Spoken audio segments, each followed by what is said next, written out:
c'était à l'époque où il venait de créer la fondation Vuitton avec Franck Gehry, le designer.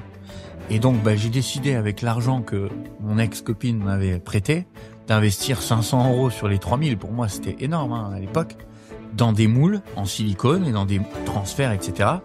Et je créais une bûche de Noël avec des voiles en chocolat en lévitation qui ressemblaient à la fondation Louis Vuitton, qui est au bois de Boulogne à Paris. Ouais. Et qu'est-ce que je fais, moi?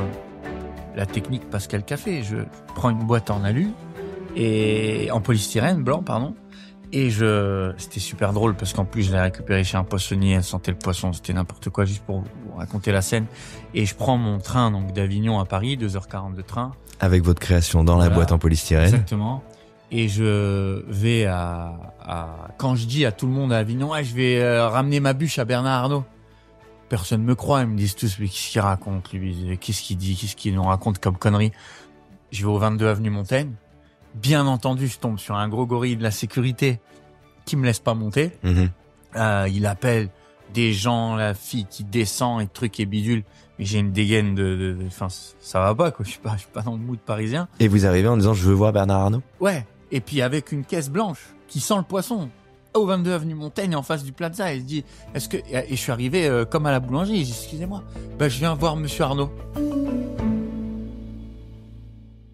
Et quand vous allez voir Bernard Arnault, c'est comme si vous allez voir le président. Enfin, c'est pareil. Et puis surtout, il est peut-être même pas là. Enfin. Exactement. Mais moi, je savais pas. Ouais. J'ai tapé ça sur Internet. Pour moi, il était au bureau. C'était marqué le siège social au 22 Montaigne et terminé.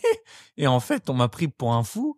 On m'a dit de m'en aller, quoi, très gentiment, voilà, très poliment. Et je suis revenu le mercredi d'après. Et encore. Et puis, après, j'ai réussi à monter en haut à l'accueil et je laissais des gâteaux à la réception. Qui je pense n'ont jamais vu le fameux monsieur Arnault, le destinataire, ouais. Voilà. Et en fait, un jour, je poste la bûche Louis Vuitton sur Instagram en mettant hommage Louis Vuitton, machin, tout ça. Et truc de fou, quoi. Le fils de Bernard Arnault, Alexandre Arnault, voit la bûche sur Instagram. J'ai encore les messages, c'est marrant. Et il m'écrit un message et tout, il me dit félicitations pour votre travail et tout ça, c'est super ce que vous faites et tout, voilà. Je dis vraiment merci, bravo aussi, ce qui venait d'être le PDG de Rimowa à l'époque, pour ce que vous faites et vos valises elles sont super et tout ça. Très humble, très gentil, très choquant. Il dit c'est quand même le fils de première fortune de France et tout ça. D'une élégance incroyable et je lui dis j'aimerais bien vous faire goûter à l'époque. Et moi je le prends pour un mec lambda. Je dis si vous voulez venir un jour à Avignon ou je sais pas où, je vous la ferai goûter. Je m'imaginais déjà faire goûter dans un bar, j'en sais rien. Voilà, c'était à l'arrache et il me renvoie un message mais normal. Il me dit mais chez nous on fête Noël le 18 décembre, on fête un peu avant. Si vous voulez venir à la maison, déposer votre bûche de Noël, ça me ferait plaisir de la faire découvrir à mon père. Dinguerie. Enfin, c'est du bon n'importe quoi. Je dis, oui, pas de problème et tout ça. Et alors là, en fait, il me le dit ça pendant 2 mois. Je dors plus. Je fais les bûches de Noël 48 heures à l'avance, machin, truc bidule et tout. Je vais devant chez eux dans un hôtel particulier dont je dirais pas l'adresse, mais c'est sécurisé comme le Pentagone. Là-bas, il y a 3 vannes avec des gens de la sécurité, etc. Et je me rappelle, je suis venu avec une voiture en roulant tout doucement et j'avais les décors de ma bûche. Écoutez bien, les décors de ma bûche dans une boîte polystyrène et les bûches dans une autre boîte polystyrène à 4 degrés. J'avais une poche de chocolat que j'avais laissée sur le siège de la voiture que Bernard Blachard m'avait prêté. Il y avait un siège chauffant. J'avais laissé la poche de chocolat sur le siège chauffant pour que ça fiche pas. Ouais. Voilà, exactement. Et en fait, je commence à arriver, j'étais avec un petit jeune de mon équipe, Léo, devant chez monsieur Arnault, à 20h, 20h30, mais devant son hôtel particulier avec toute la sécurité. Et là, il me voit arriver, il se dit c'est un voisin ou un truc. J'ouvre le coffre, je sors un couteau comme ça avec un chalumeau. Donc là, tout le monde commence à arriver. Et moi, le couteau et le chalumeau, c'était juste pour découper les petits pylônes j'ai monté la bûche, les 2 bûches dans mon coffre pour éviter de venir avec et que les voiles se et que tout se casse, ouais. Et en fait, ils viennent, qu'est-ce que vous faites, machin, truc et tout ça. Et ils voient que dans ma voiture, il y a des bûches en chocolat. Et je dis, je suis le pâtissier, je viens livrer monsieur Arnault. Ah, d'accord, ils sont au courant, mais un coup de toki, oui, ils sont au courant, truc. Donc, ils finissent enfin, ils limitent la sécurité et je leur fais goûter des chocolats pendant ce temps-là. Enfin, voilà, je fais les 2 bûches de Noël dans le coffre de la voiture, je les livre. Je fais une petite photo avec lui chez lui à la maison et puis Avec Bernard Arnault. avec Alexandre Arnault. D'accord, ouais. Et puis dans la foulée, Alexandre Arnault m'envoie une photo de son père qui prend en photo ma bûche. Donc c'était vraiment à la maison en famille et tout. Et voilà, ça s'est fait comme ça. Et de fil en aiguille, en fait, parce que j'avais posté ça sur les réseaux et que la bûche, elle était, j'avais même pas posté ma relation avec le fils Arnaud, hein, rien du tout. Hein, voilà, ça c'était vraiment à titre gracieux. Je leur ai offert la bûche et tout ça et tout ça. Il m'a mis en contact avec la fondation Louis Vuitton, Alexandre. J'ai fait un goûter avec les équipes de la fondation Louis Vuitton et sa fameuse bûche. Et ce fameux goûter, je l'ai mis sur les réseaux sociaux. Un des investisseurs de Namos Village à Mykonos, c'est là que j'ai commencé à m'envoler un peu, m'a contacté parce qu'ils avaient un village avec toutes les marques du groupe LVMH, donc Namos Village, il y a Louis Vuitton, Dior, Oscar de la Renta, enfin il y a vraiment tout un concentré de luxe extraordinaire, dont un restaurant qui s'appelle Namos qui fait 20 millions par an en l'espace de 5 mois, donc c'est du grand n'importe quoi. Et rappelez-vous, j'étais associé à Bernard Blacher à la pâtisserie Vernet. Je quitte tout, je démissionne de mon poste, etc. Et j'ai plus rien. Ce monsieur donc m'appelle et me dit voilà, on a vu votre création Louis Vuitton. On cherche un pâtissier comme vous avec un talent un peu hors norme pour ouvrir un pop-up de 2 ans chez nous, machin. Truc de fou. Et en fait, je signe mon premier contrat de licence de marque. Je prends un avocat de l'époque. Qui m'avait bien eu d'ailleurs, il m'a fait payer le triple de frais d'honoraires. Bon, enfin, on est tous passés par là, quoi. On le salue. Et en fait, je signe un premier contrat. Moi, le plus gros salaire que j'avais gagné, c'était peut-être 6 000 € avec les primes de Noël. Et puis j'étais associé à Bernard Blacher, mais bon, dans des sociétés de trucs, j'ai rien récupéré. C'est lui qui a mis tous les fonds, donc c'est normal que je récupérais rien. Et là, j'ai remonté une boîte pour ce truc-là, mais avec zéro, j'avais pas d'argent. Et en fait, on m'a payé ma première licence à 400 000 €.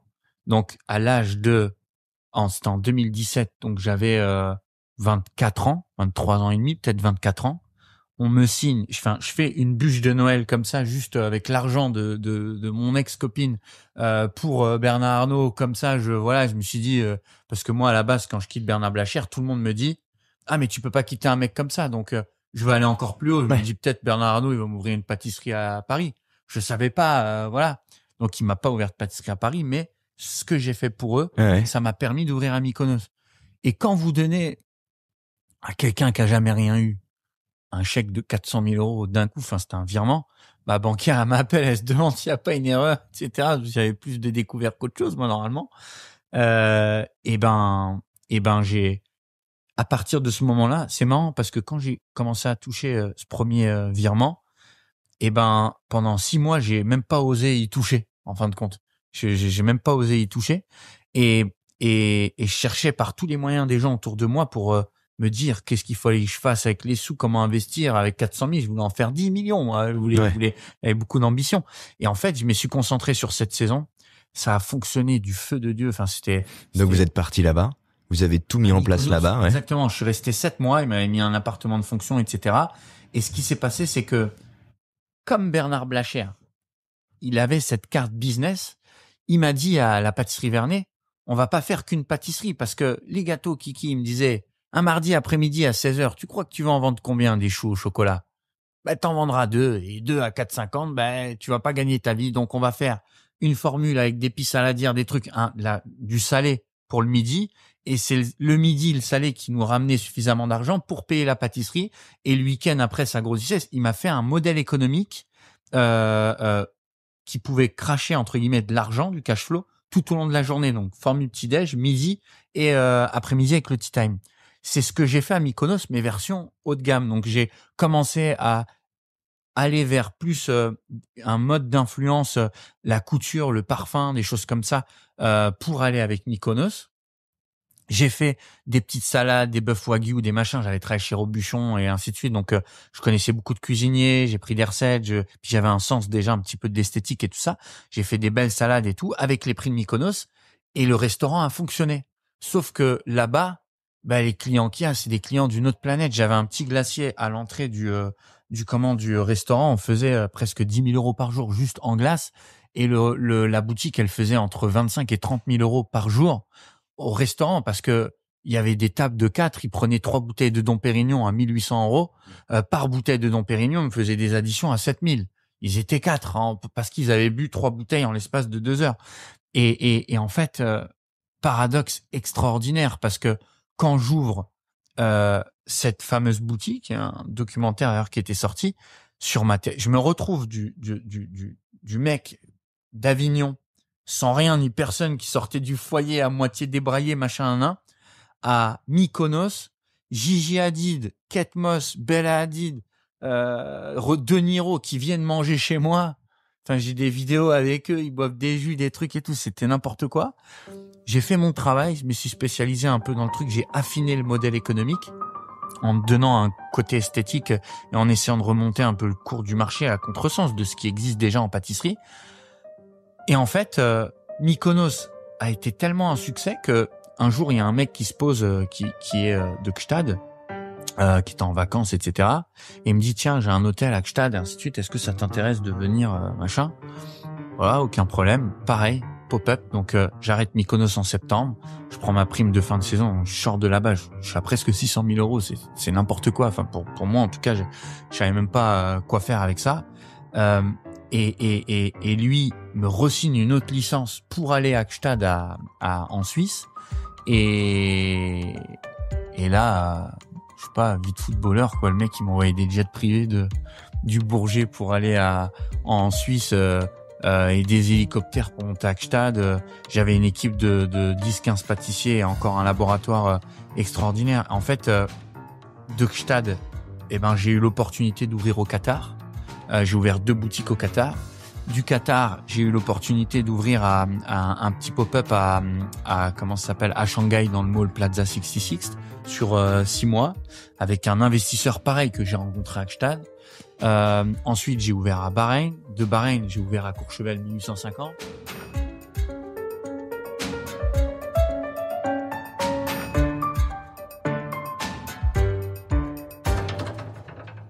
Voilà, il faut que je vous pose une question là. N'importe quoi. Comment on vit ça? Parce que alors vous, ce qui est très étonnant, c'est que vous touchez des sommes qui sont considérables, mais on n'a pas l'impression que ça vous détourne de quoi que ce soit, que à aucun moment ça vous fait prendre la grosse tête, que vous pétez des plombs, que vous achetez, que vous partez en lambeaux et que vous claquez cet argent. Vous restez hyper ancré dans votre. Ouais, en fait. Enfin, c'est vertigineux quand même. Il y a moyen de complètement péter un plomb en fait. J'en parle, chair de poule, mais comment vous expliquer, j'ai même pas fait exprès, en fait. Oui, non, mais c'est arrivé. Cet argent est arrivé sur ce compte. Et or, j'ai pas l'impression que vous l'ayez cramé. Non, en gros, il m'est arrivé, j'avais tellement peur en fait, quand on n'a rien, on cherche à tout garder, entre guillemets. Et en gros, pendant que je monte, une boutique. Je voulais être un petit Bernard Blacher, donc je monte une boutique à Paris qui s'appelait E-Time. J'avais 2 boutiques, une au 55 rue des Archives et une vers Caulaincourt à Montmartre. Et bon, comme j'étais avec Bernard Blacher et qu'il avait fait 12 boutiques en un an, moi j'avais, 700, 800 000 balles sur un compte. La banque me propose un crédit, bien entendu, je dis non, très grosse erreur. Et là, je commence à prendre 2 locaux, payer 150 000 de fonds de commerce, des loyers, des machins, des trucs, des bidules et tout. Et j'ouvre E-Time. Donc, modèle économique, cookies, Pokéball, jus, tout ce qui fonctionnait à l'époque. Je me prends pour un grand businessman. On fait quand même un petit peu de chiffre d'affaires sur les 6-5 premiers mois. C'était super. Et je me disais, je fais la pâtisserie de luxe à l'étranger, ce qui me rémunérait, etc. Mais j'investis dans la pierre et dans mes emplacements pour ne pas mettre tous mes œufs dans le même panier parce que ces contrats de licence peuvent s'arrêter du jour au lendemain. Et donc, j'ai investi tous mes sous là-dedans. J'ai investi 500 000 de base et puis après, 7 mois après l'ouverture, le président Macron qui nous annonce, moi je revenais du Qatar en plus, voilà, je suis à la salle de sport et il Nous nous sommes annonce en que guerre. le Covid, il va falloir tout arrêter. Et sur le coup, en fait, il y a eu un tampon où pendant 1 an, on payait les loyers, l'URSSAF, le machin, le truc et tout ça. Après, il y a eu les aides, mais pas de prêt PGE pour moi parce que j'avais pas de bilan. J'étais à 7 mois d'activité. Pas de prêt de l'époque, donc c'était pas la banque qui avait pris les risques, c'était tout moi. Parce que moi, j'avais tout mon calcul dans la tête. Je voulais mettre mes sous et trucs, etc., etc. Et là, horrible. Parce qu'en fait, même 800 000 euros, ça a fondu comme neige au soleil. Et je vous parle de ça, c'était à 4 ans et demi. Ouais.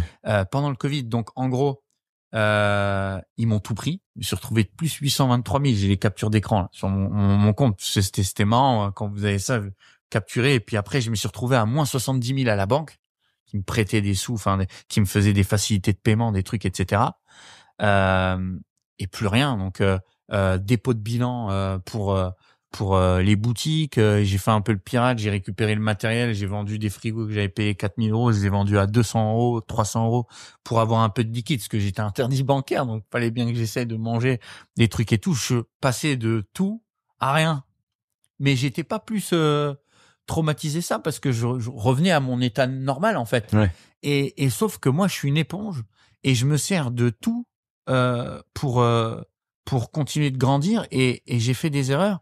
J'ai mal capitalisé sur la manière où j'ai monté mon entreprise. J'avais 800 000 euros. J'aurais dû mettre 100 ou 150 000 d'import et puis lever 1 million avec ça et puis mettre le reste en caution personnelle, etc. Et ben, j'ai fait l'erreur. Après le Covid, j'ai fait d'autres collaborations avec Monoprix où j'ai vendu 400 000 tablettes de chocolat avec Orlinski. On a fait une collaboration avec Monoprix. Ça m'a fait gagner très bien ma vie. Et puis derrière, après, j'ai re-signé des boutiques. Donc à Jeddah, à Bahreïn, j'ai réouvert mes 2 boutiques du Qatar. J'ai ouvert à Courchevel. Et puis aujourd'hui, en l'espace de 6 ans, 7 ans hors Covid, j'ai fait 46 pays. Là, je travaille à Dubaï, je travaille à Singapour, je travaille en Allemagne, je travaille en Belgique, je travaille un peu partout. Je sais pas comment je fais parce qu'à chaque fois, ça m'arrive. Là, par exemple, j'ai une demande par mail avant-hier pour la Chine. Je connais même pas ces gens-là, ils ont entendu parler de moi via un truc ou un bidule, mais ce qui fait que je pense, avec le recul, ce qui fait que j'ai réussi à m'exporter comme ça et en même temps à être détesté, parce que c'est pas le même modèle économique que beaucoup d'autres chefs et je ne communique pas pareil non plus sur mes réseaux sociaux et donc je passe souvent pour quelqu'un de trop bling bling sur le cadre des chefs. Trop business.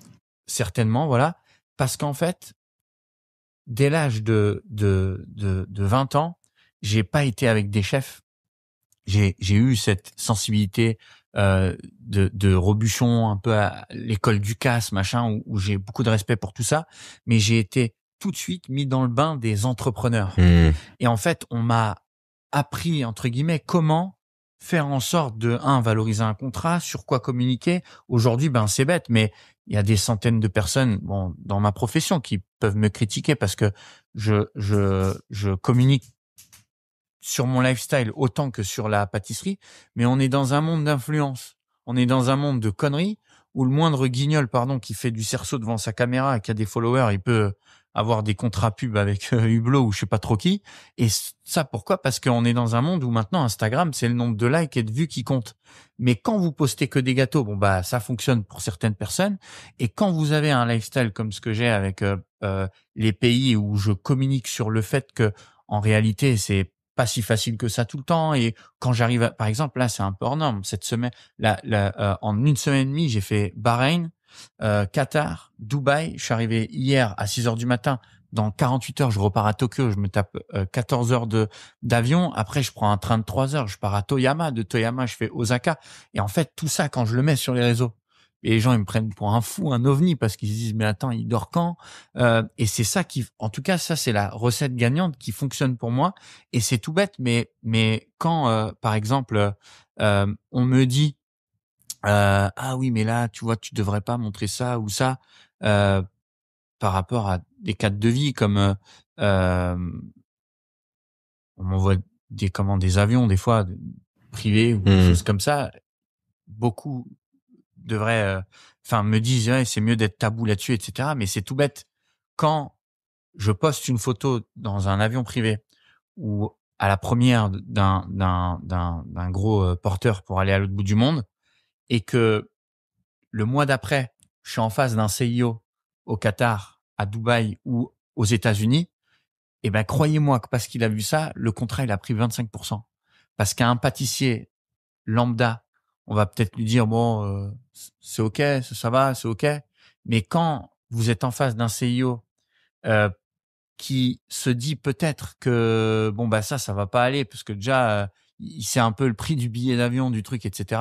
Et ben il vous propose pas les mêmes sommes. Je sais pas comment vous expliquer. Ouais, mais parce que vous vous placez vous-même à un certain rang et vous vous valorisez entre guillemets à tous les sens du terme avant même cette rencontre-là. Mais du coup, ça m'amène à une question. Et vous y avez en partie répondu là, mais je me demandais, tous ces gens-là qui vous demandent, ils cherchent quoi et ils voient quoi en vous?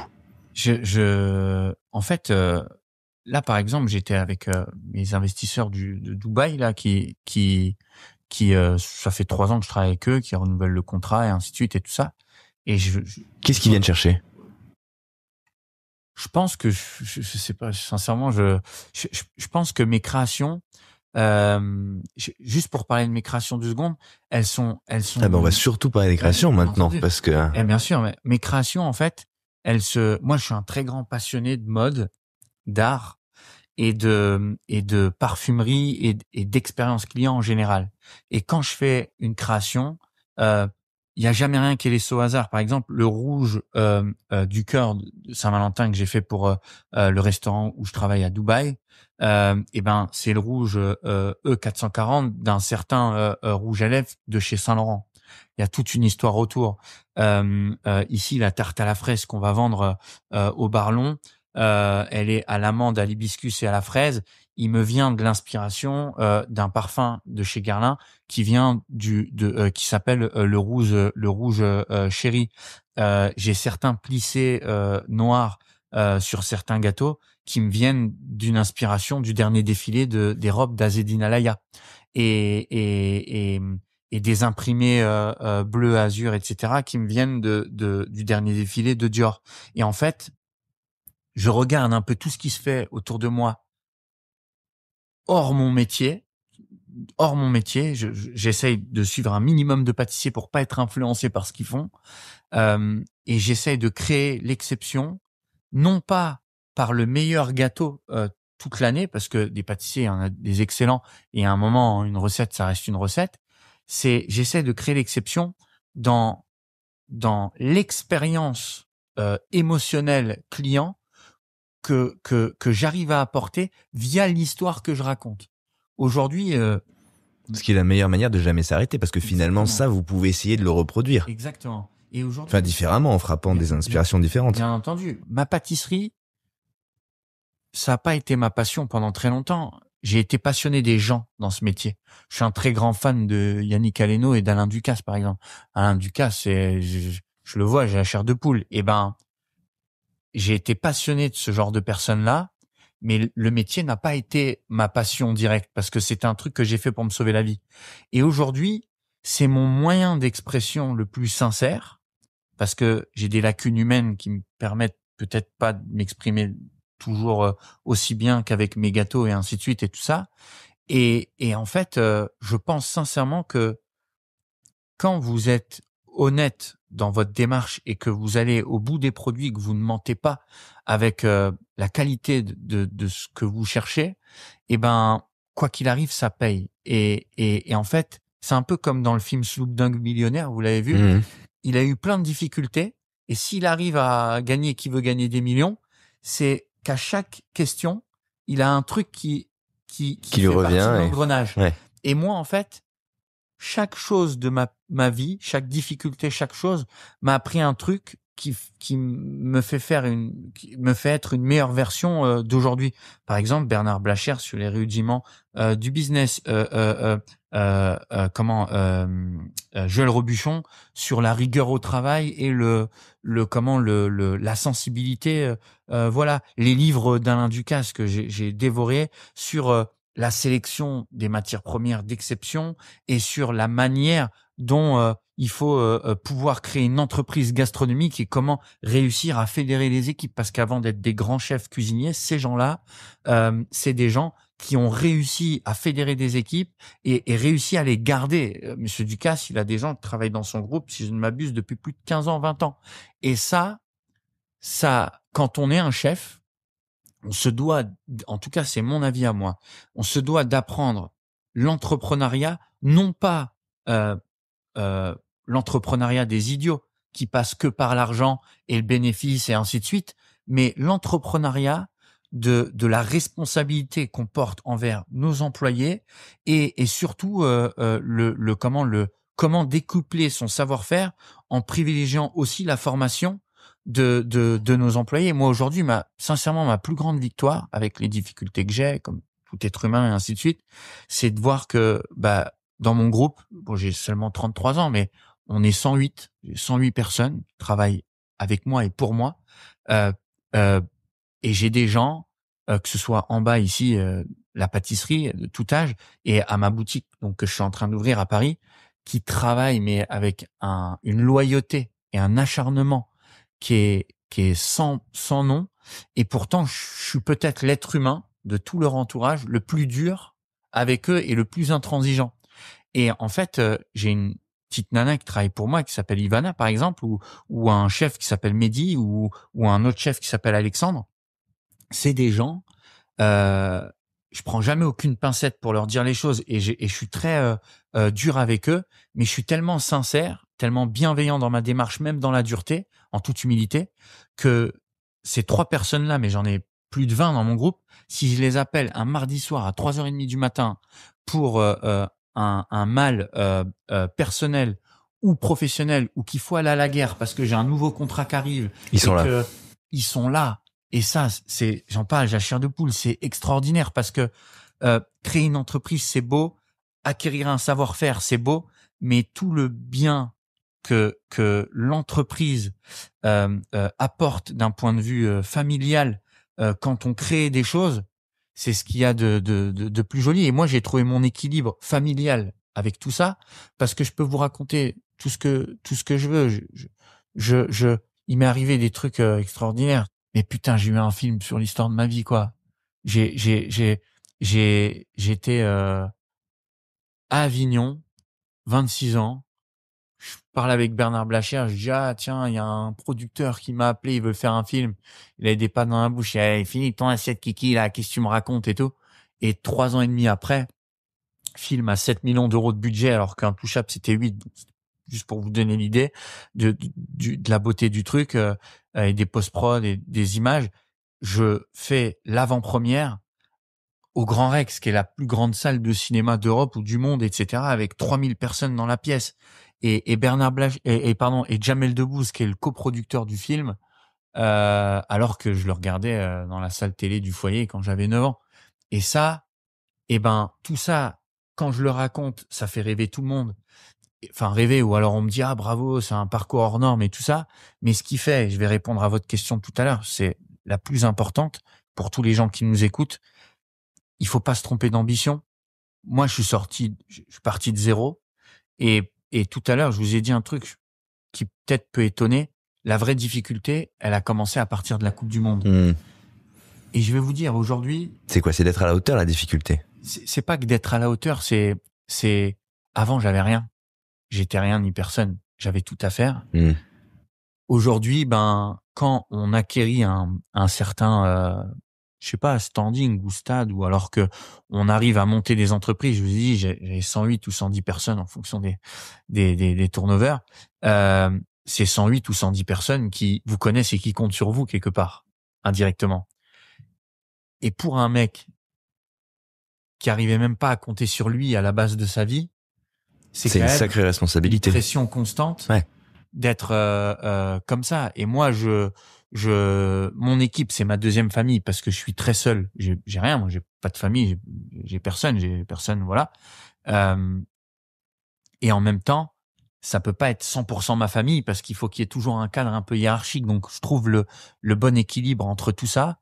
Et je vais vous dire, je pense qu'avec le recul, la période où j'étais la plus heureuse de ma vie, c'est peut-être même quand j'avais rien que en ce moment. Ouais. Parce qu'on a l'esprit plus léger, ouais. finalement, bizarrement. Malgré tous les problèmes, il n'y a pas... On doit rien à personne. Ouais. On n'a rien à gérer. Jugé par personne.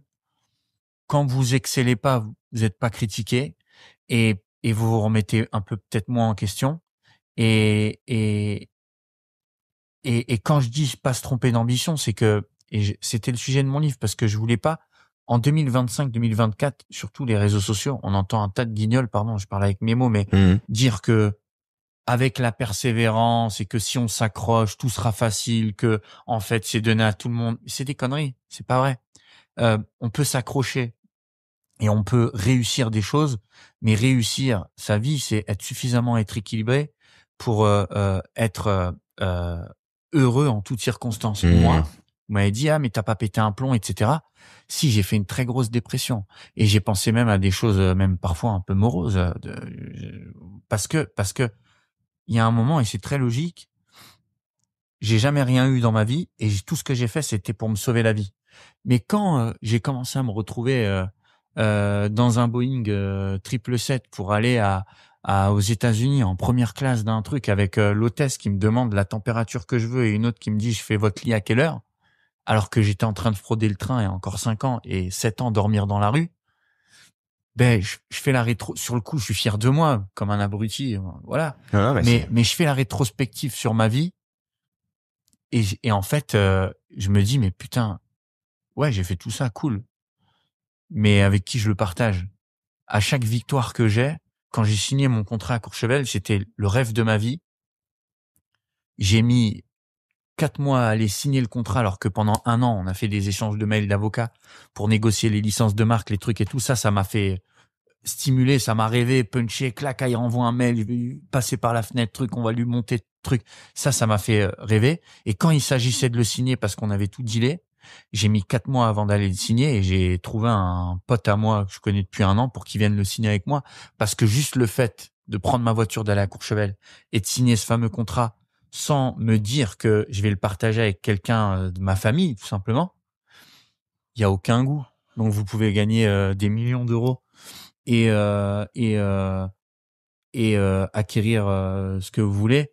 Bon, quand vous avez acheté 5 montres, 3 voitures et voyagé dans 2 jets, à la fin des fins, les poissons chers, vous les avez mangés, c'est pas ce qui rend heureux. Votre famille d'accueil, elle est toujours présente dans votre vie? Elle est présente. Ils ont 82 et 79 ans, mais elle est présente et en même temps pas forcément présente parce que c'est des gens qui ont été à Chouilly toute leur vie, qui sont à des années-lumière. C'est l'ancien temps d'imaginer même ce que je vis. Je les aide, et puis je vais les voir très souvent. C'est vraiment ma seule accroche, en fait. C'est ma seule bouée dans la vie. Et quand je reviens des États-Unis ou de Tokyo ou de je sais pas d'où, le fait d'aller chez ma tati et mon tonton, ça ancre. Exactement, ça ancre et ça m'amène le bonheur et en même temps ça me fait remonter ma barre de vie parce que je me dis putain, j'ai démarré là, quoi. Ouais. Et il y a des fois, même moi, je me plains pour des trucs de la vie de tous les jours. Putain, on m'a dit ça, on m'a fait ci, on m'a fait ça. Et en fin de compte, c'est pas si grave par rapport à ce que j'ai vécu. Mais c'est aussi pour ça que je pense, j'ai pas pété les plombs et j'ai mes défauts comme tout le monde et j'aime les bonnes choses et les belles choses. Et ça, j'ai pas honte de le dire. Mais je m'en fous, j'ai aucune attache. Sincèrement, j'ai aucune attache matérielle parce que c'est votre plus grande force, hein, quelque part. Peut-être, ouais. Et puis même. C'est ce que vous disiez tout à l'heure dans l'absence de peur du risque finalement. Ouais.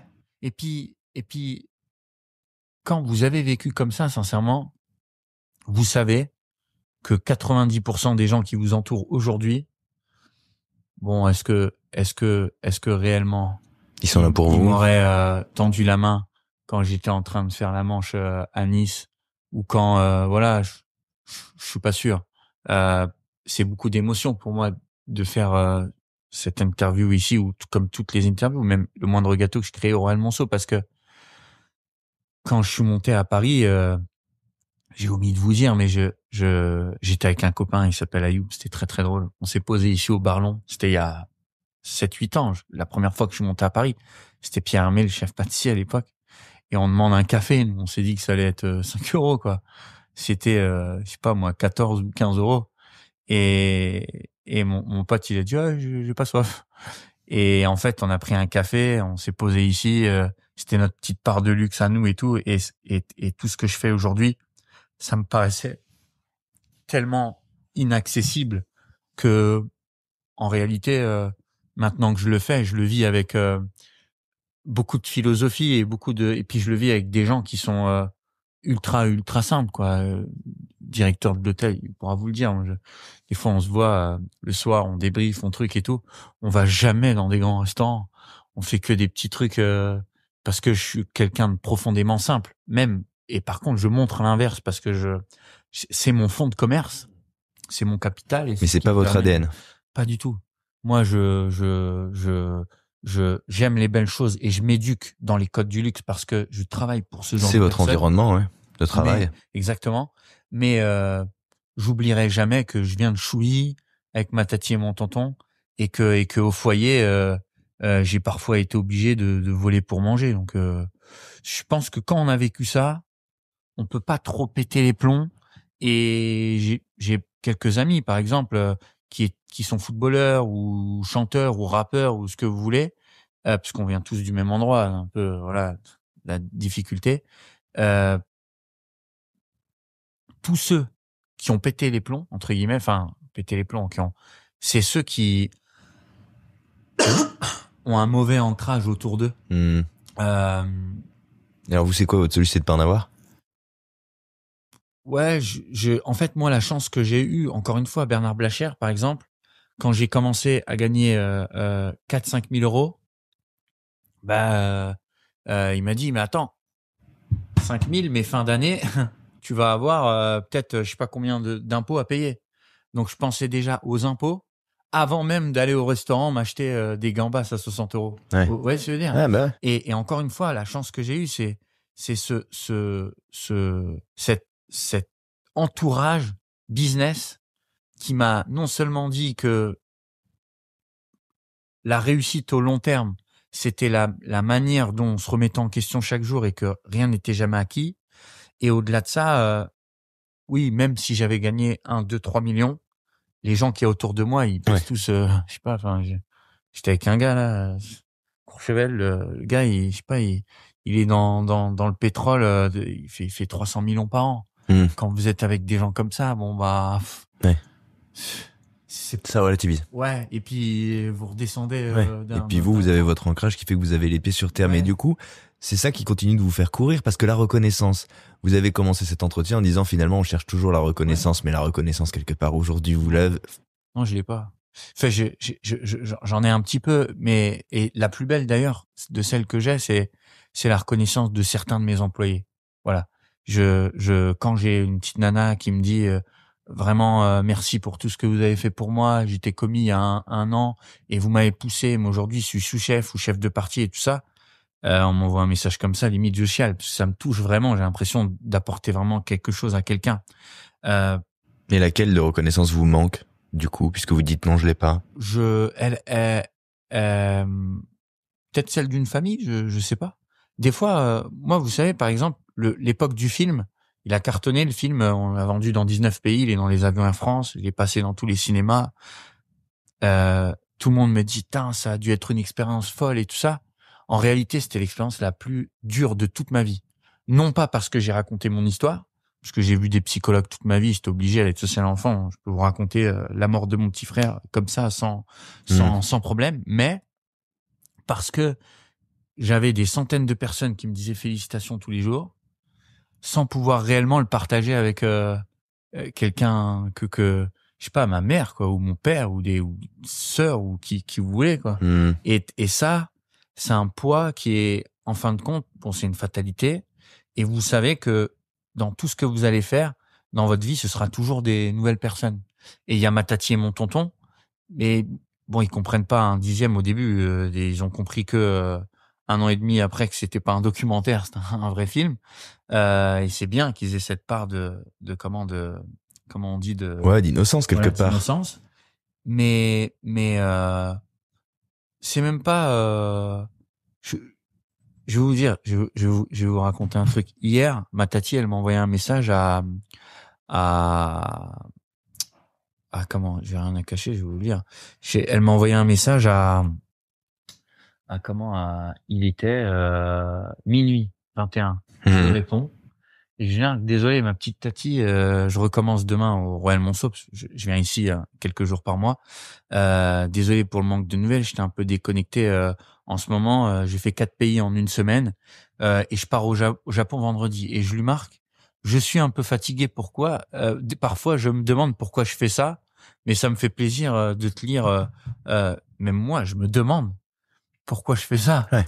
Et en réalité, ben parce que c'est la seule chose que je connaisse et c'est la seule chose qui me rend peut-être vraiment heureux, quoi.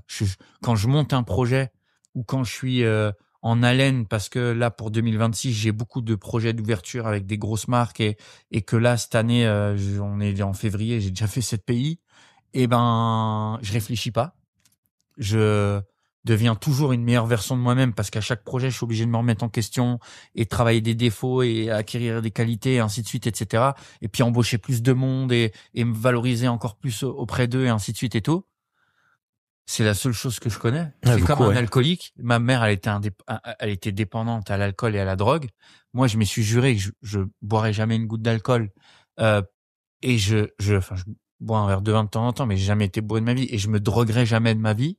Par rapport à tout ce que ma mère elle a eu dans sa vie, et ben. Mais vous avez quand même une addiction au travail. Ouais. Voilà, exactement. J'ai passé ma vie à essayer de fuir ce qu'elle était et qui elle était, et en réalité, j'ai répété cette addiction dans tout ce travail et dans tout ce que je fais au quotidien. Donc à un moment, il va falloir se poser et forger.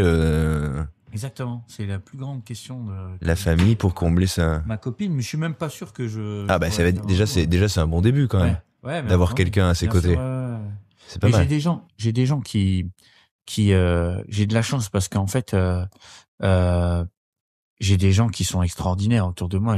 Sincèrement en fait, j'ai pas de famille, mais tous les gens que je rencontre, ils sont waouh quoi. Enfin, la directrice marketing d'ici ou le directeur général d'ici, c'est devenu des gens encore plus importants qu'une famille limite, parce que c'est des gens qui sont là pour moi et qui me remettent en question tous les jours dans mon travail, qui m'apportent des belles choses humaines et ce métier, la pâtisserie, la cuisine, c'est le plus beau métier du monde pour moi, au-delà de sauver des vies, on n'est pas chirurgien, parce que on travaille l'émotion toute l'année, toute la vie, toute la journée, et ce métier et les gens qui y travaillent m'ont sauvé la vie. Ils m'ont tous sauvé la vie, quoi. C'est ma dernière question parce que c'est ce que j'ai noté et c'est le truc qui vous caractérise et que vous répétez depuis le début. Il y a 2 choses que vous dites tout le temps. Ma vie, elle a changé à ce moment-là. Ouais. Et telle personne m'a sauvé la vie. Vous racontez votre vie en répétant qu'elle a changé à plein d'endroits. Ouais, c'est vrai. Et que plein de gens vous ont sauvé la vie. Mais est-ce que vous avez conscience qu'en fait, ces gens-là, ils ne peuvent pas vous sauver contre vous-même, et que en fait la vie elle change une fois, mais si elle change 10 fois, c'est parce que vous-même vous donnez ces moyens, et la seule personne qui se sauve dans cette histoire, c'est vous, et c'est grâce à vous. Ouais. J'ai eu beaucoup de chance je me suis sauvé, mais non mais on peut pas avoir c'est que des gens qui nous sauvent, hein. Bien sûr. Si on n'a pas ces qualités-là, si on n'a pas cette force, si on n'a pas cette vision, si on n'a pas cette résilience hors du commun, on a beau croiser les gens, si bien intentionné soit-il, en fait, on tombe. Faut savoir saisir les opportunités, voilà. Non. Ouais. C'est parce qu'il faut être soi-même, avoir une valeur et des qualités remarquables. C'est pas les autres qui font ce qu'on est. Hein. Ouais, certainement, c'est vrai. Après, vous avez dit une phrase là, c'est important. Soi-même, en fait, et je pense, il y a aussi beaucoup de ça. Il y a des gens qui me disent. Je pense que ma plus grande qualité et en même temps mon plus grand défaut, parce qu'on est dans un monde où parfois on doit s'adapter, trans et faire semblant, et voilà. En fait, je reviens de trop loin pour faire semblant. Je suis tout le temps moi-même, mais vraiment avec tout le monde en toutes circonstances. Et j'ai jamais changé. Enfin, même là, la manière dont je vous parle, en fait, si on était dans la rue, je parlerais exactement de la même manière. J'ai aucun tabou ni aucune retenue avec personne. Je suis respectueux et j'essaye d'être éduqué au quotidien. Mais je pense que ma plus grande qualité, même dans les affaires, c'est que quand je rencontre des gens, je fais jamais, je fais jamais semblant de rien, quoi. J'ai pas, s'il y a quelque chose qui m'ennuie, je dis ça m'ennuie, j'arrête et puis c'est tout. Et je pense que ça, c'est une valeur que en tout cas, les gens qui ont les yeux ouverts, la respectent énormément. Ouais, c'est ça que les gens qui vous ont croisé ont certainement aimé. Ouais, vraiment. Je pense que l'honnêteté, et je parle pas de l'honnêteté, on dit la vérité ou c'est pas l'authenticité. Exactement, l'authenticité, c'est c'est la plus grande valeur qu'on peut défendre et avoir en 2025 avec la loyauté. C'est ce qu'il y a de plus important parce que à partir du moment où on est loyal envers soi-même, ça veut dire que on changera pas son fusil d'épaule en fonction des idées de chacun et des autres. Et en même temps, quand on arrive à être loyal envers les gens, on arrivera à toucher suffisamment ces personnes pour réussir à garder les relations le plus longtemps possible, quoi. Donc j'ai 33 ans, j'arrive même pas à me dire comment c'est possible. Enfin, je prends comme ça vient. Et puis avec une espèce de mélancolie de me dire bon, peut-être c'est fini dans 2 ans et on verra. Mais en même temps, j'ai beaucoup d'ego qui me fait dire putain, j'essaye je veux pas être le meilleur, je cherche pas à être le meilleur. Mais ce qui est sûr et certain, vous êtes dans ce métier-là. En plus, vous connaissez plein de chefs et tout. Et c'est ma plus grande victoire. Vous pouvez vous renseigner partout, partout, et fouiller tout ce que vous voulez, etc. Ce que je fais moi, aucune autre personne ne le fait, et je ne recopie sur absolument personne de rien. Et mon modèle économique est unique. Il y a celui de Cédric Grolet, par exemple, qui est la superstar de la pâtisserie et pour qui j'ai beaucoup de respect, qui fait des choses hors normes et top. Mais mon modèle économique, il est vraiment différent du sien. Et sincèrement, en pâtisserie, mais même tous, hein, Michalak, tout ça, tous des gens pour qui j'ai beaucoup de respect, qui ont énormément de talent.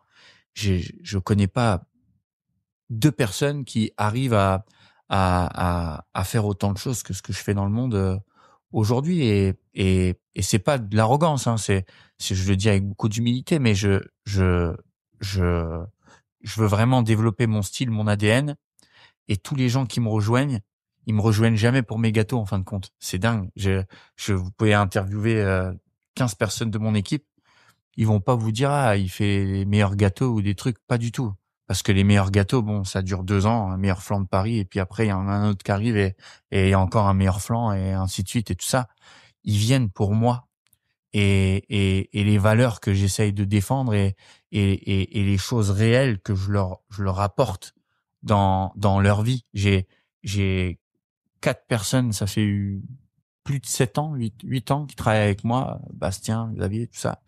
Je leur ai fait monter leur entreprise, leur boîte, et ils travaillent avec moi, mais ils ont diversifié leur entreprise avec d'autres choses par rapport à ce que je leur ai donné. Et aujourd'hui, Bastien, mon mec, vous lui demandez, j'ai rencontré en 2016 à Mykonos, il travaillait pour moi, commis à 1300 €, il faisait des horaires de dingue. Il m'a été loyal, on a tout fait ensemble. Gstad, le Qatar, Courchevel, on a tout fait ensemble.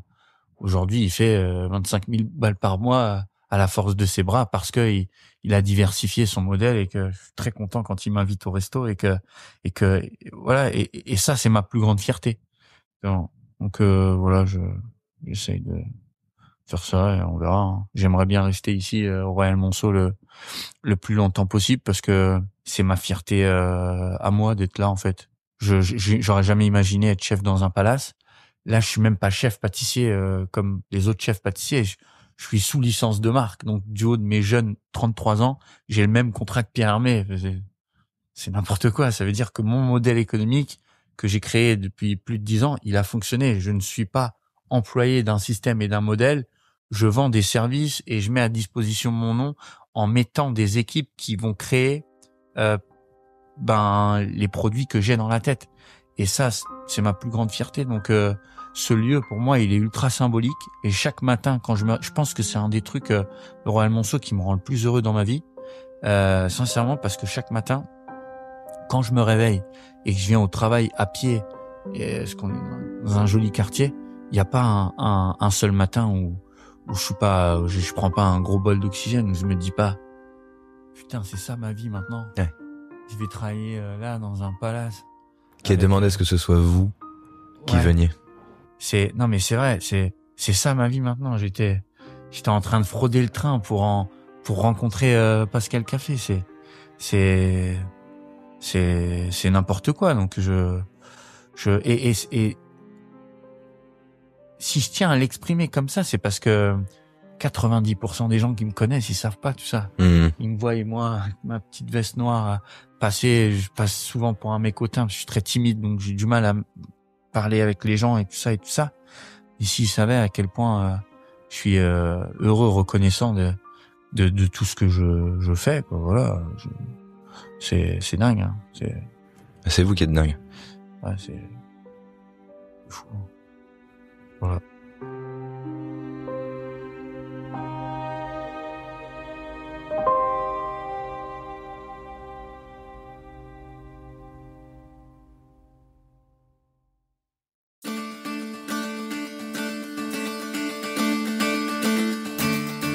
Allez, moi je le prends, ce rayon de soleil. Moi aussi je vais marcher et me dire que c'est fou. Parce que c'est fou. Et c'est pas n'importe quoi, contrairement à ce que dit Yazidi Chemraen. Ce n'est pas n'importe quoi d'avoir fait tout ça, d'avoir accompli tout ce qui fait de lui aujourd'hui un pâtissier et un entrepreneur remarquable quand on sait les obstacles auxquels il a dû faire face, quand on vient, comme il le dit, de la difficulté. Il y a beaucoup de choses dans ce que l'on vient d'entendre et merci chef d'avoir partagé avec autant de sincérité et d'authenticité votre histoire qui, je l'imagine, doit résonner en 1000 endroits et interpeller de tant de manières celles et ceux qui nous ont écoutés. Cette résilience et cette ambition d'aller au plus haut quand on part de si bas, elles sont époustouflantes. Et peut-être que la plus évidente des leçons qu'on peut tirer de cet échange, c'est qu'on peut vraiment conjurer le pire et en faire sa force. Évidemment qu'aucun drame n'est à souhaiter, mais tout de même, se dire en écoutant le chef qu'il ne changerait rien et ne demanderait pas de vivre une seconde différemment de ce qui lui a été offert, ça laisse songeur. Bref, chacun tirera de cette épopée la réflexion qui lui inspire. Mais moi, je vous invite tout de même à commencer par considérer la chance qu'on est nombreux à partager et la force dont celles et ceux qui en ont moins font preuve. Merci encore, chef, pour cet échange et merci à vous toutes et tous d'avoir écouté cet épisode jusqu'à la fin. J'ai hâte de lire tous vos commentaires, vous le savez, j'adore savoir ce que vous avez pensé de ce qui se dit ici. Écrivez-moi sur Instagram sur le compte chef au pluriel _8 podcast au singulier, chef_podcast, c'est toujours un plaisir d'échanger avec vous. Je vous laisse reprendre le cours de votre vie, certainement un peu différemment que lorsque vous avez entamé cet épisode, mais profitez, prenez soin de vous, cuisinez évidemment, et parlez autour de vous de votre podcast préféré. Salut!